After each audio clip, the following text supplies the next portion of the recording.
자, 저희가 방송 들어가기 직전에 청와대 고위 관계자 브리핑이 있었는데 대단히 중요한 내용이 나왔어요. 지금부터 청와대 소식 전해드리도록 하겠습니다. 연합뉴스입니다.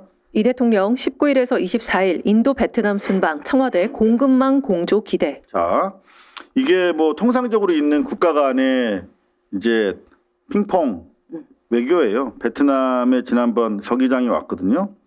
그래서 이제 8개월 만에 답방하는 건데 이게 상황이 공교롭게 중동 전쟁이랑 맞물리면서 주로 공급망 공조가 현안이 된 상황이 돼버렸습니다. 특히 인도 같은 경우에 네.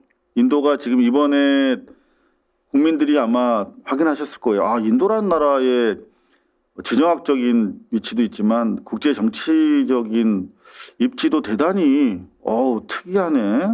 그러니까 인도는 정신 제3국의 어떤 그 중심 맞아요. 국가네. 시장도 굉장히 거대하고.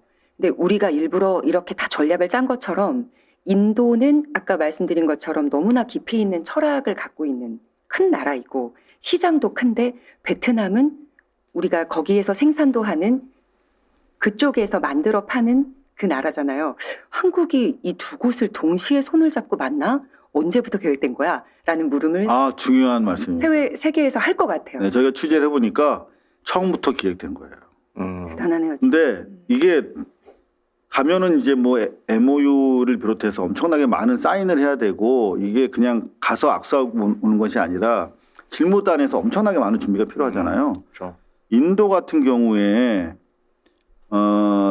확인해 보니까 대통령이 취임하고 1년 이내에 간 적이 없대요.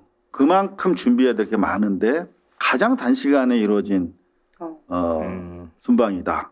그리고 베트남은 이제 답방 형식이긴 합니다만 아까 제가 정치학적으로 국제 정치상에 대단히 중요한 위치라고 하는 것이 이번에 보셨듯이 중국도 미국도 함부로 못하는 나라가 인도지 않습니까? 관세 협상 속에서도 막판까지 버텼다가 그냥 인도 원하는 대로 해줘 버렸잖아요. 네. 그러니까 인도가 정말 이제 미국의 절대적 지위가 무너져 내린 그 소위 말하면 포스트 팍스 아메리카나에서 정말 중요한 나라가 됐는데 그 두 나라를 잇따라 대통령이 방문합니다. 먼저 여태까지 엠바고여서 말씀을 못 드린 내용이 많이 있습니다. 먼저 인도 같은 경우에 19일부터 21일까지 2박 3일 뉴델리고요. 그리고 이어서 베트남은 21일부터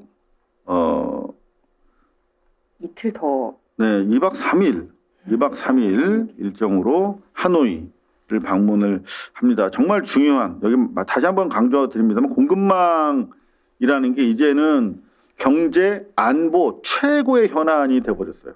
그렇죠? 경제와 안보 최고의 현안이 돼서 이제 공급망 외교에 박차를 가하는데 여기 보시면은 글로벌 사우스 외교라고 합니다만 요거 보세요. 인도가 얼마나 무서운 나라인지. 14억 인구, 세계 4위 경제, 연 7%의 성장률, 실용외교 외연 확장 핵심 파트너. 세계 4위의 큰 눈덩어리가 연 7%씩 성장하면서 불러. 이거 어마어마한 거 아닙니까? 어마어마한 거예요. 어마어마한 거. 우리가 경제 성장 한창 할 때 거의 비슷한 수준인 거예요. 네. 그러니까 연 7%라는 게 지금 7%, 내년에 7% 이게 아니라 지금 7%에 7% 더한 거에 또 7% 이렇게 가기 때문에 한 10년만 이런 식으로 성장하면 한 2배씩 성장할 수 있는 거예요. 우리나라가 그랬잖아요. 네, 우리가 똑같이 그렇게 했거든요. 30년, 40년 만에 후진국에서 선진국 돼버렸잖아. 네. 이렇게 굴러가지고. 맞아요. 근데 여긴 덩어리가 더 크잖아. 맞아. 오늘 방송 시작하고 처음 얘기를 하는데 얘기할 기회가 없어서 처음 입을 뗐잖아요. 오늘 방송 시작하고. 근데 얘기 땡 김에 조금만 더 하자면 아니 그냥 말씀하세요. 네. 편하게. 아니 인사도 안 하고 아무것도 안 해서 앞에 4.16 때문에. 근데 그 인도는 우리가 상상하는 것 이상으로 큰 나라예요. 언어도 한 50몇 개가 되고요. 자기네 나라 안에서도 말이 안 통하는 나라예요. 크기도 엄청나게 크고요. 지금 이제 중국을 앞서는 나라가, 그러니까 인구로서는 더 추월하는 나라가 될 거라고 하잖아요. 그러는 데다가 아까 이제 되게 독특한 나라라고 얘기했잖아요. 미국하고 맞짱 뜰 수 있는 몇 개 안 되는 나라예요. 그러니까 중국하고 러시아하고 또 다른 결의, 또 다른 인도식 정치 외교를 하고 있는 나라거든요. 그러니까 러시아 그 원유 수출 못하게 다 틀어막고 루블화로 결제 못하게 했을 때도 인도는 했어요. 인도는 그냥 러시아 거 대놓고 수입했어요. 그것도 싼 값에. 그렇게 해도 이번에 미국이 뭘 하질 못해. 호르무즈 해협 통과한 일본 국적선으로 알려진 배도 사실 인도 배였잖아요. 네. 세다. 다 그러니까 통해. 약간 사회주의권 그쪽이 뭐 말레이시아도 그렇고 인도네시아도 그렇고 인도도 역시 마찬가지지만 사회주의적 색채도 살짝 갖고 있기도 하고요. 아 정말 특이한 나라입니다. 예, 이 그러니까- 모디 총리 전 세계 수반들 중에서 지지율 0위잖아, 0위. 사랑받는 지도. 1위도 아니고. 뭐 그거는 조금 좀 얘기가 좀 틀리지만 하여튼 어쨌든 간에 그리고 우리 입장에서는 신남방 전략 예전에 많이 얘기가 됐던 것처럼 그러니까 블록화되어 있는 경제 질서 안에서 인도나 우리가 흔히들 얘기하는 것처럼 동남아시아권을 하나 묶어가지고 하는 경제권이 굉장히 크게 지금 생겨나고 있단 말이에요. 그런 면에서 우리하고는 굉장히 긴밀하게 경제적으로 이해관계가 얽힐 수밖에 없고 뭐 베트남 같은 경우에는 두말할 나위가 없죠. 우리 3대 교육국이니까 우리나라 대기업 들어가서 베트남에 생산해서 제산국으로 수출하고 있잖아요. 그러니까 그런 면에서 베트남 경제를 우리나라가 견인하고 있다고 해도 과언이 아니니까 그런 면에도 굉장히 중요하고 베트남은 중국하고도 살짝 갈등하잖아요. 지금 이게 왜냐하면 조금만 더 말씀드리면 그 미국이 중국으로 가는 원유 수송로를 막기 위해서 그동안에 그렇게 베트남 쪽하고 필리핀하고 이렇게 대만하고 일종의 라인을 그어가지고 중국이 원유 모시러 오는 그 라인들을 다 틀어막으려고 했던 거잖아요. 예, 그거 가지고 중국하고 싸웠던 거란 말이에요.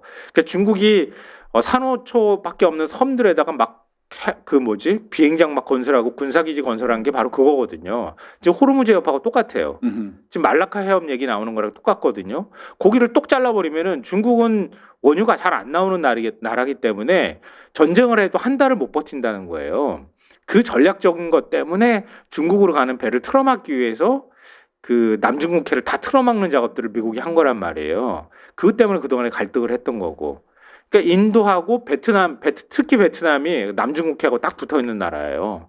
그러니까 그런 면에서 또 전략적 가치가 매우 높다. 그래서 사실 그 얼마 전까지 서로 죽자 사자 전쟁했던 미국이랑 베트남이 그 말씀하신 것처럼 중국을 견제하기 위해서 베트남에다 어마어마하게 투자를 해서 사실은 자본주의화 시켰잖아요. 최대 투자자잖아, 미국이 지금. 자, 그런 가운데 우리는 베트남이랑 사실상 미국 때문에 아직 못하고 있으면 거의 동맹에 가까워요. 그럼요. 이게 이제 전략적 동반자 관계. 그러니까 우호에서 뭐 설린 우호 관계에서 동맹까지 쫙 레벨이 있잖아요, 외교적으로. 근데 동맹은 이제 미국이잖아, 우리는. 근데 바로 동맹 밑에 있는 게 맞아요. 특별 포괄적 전략 동반자거든요. 예? 근데 요걸 이번에 하나 새로 해준 게 인도네시아야. 동맹 바로 밑에. 왜냐하면 군사 기술을 나눠야 되니까. 근데 여태까지 우리가 베트남이랑 특별 포괄적 전략 동반자였거든요. 이번에 인도도 그걸 합니다. 그만큼 준비할 서류들이 많았던 거야.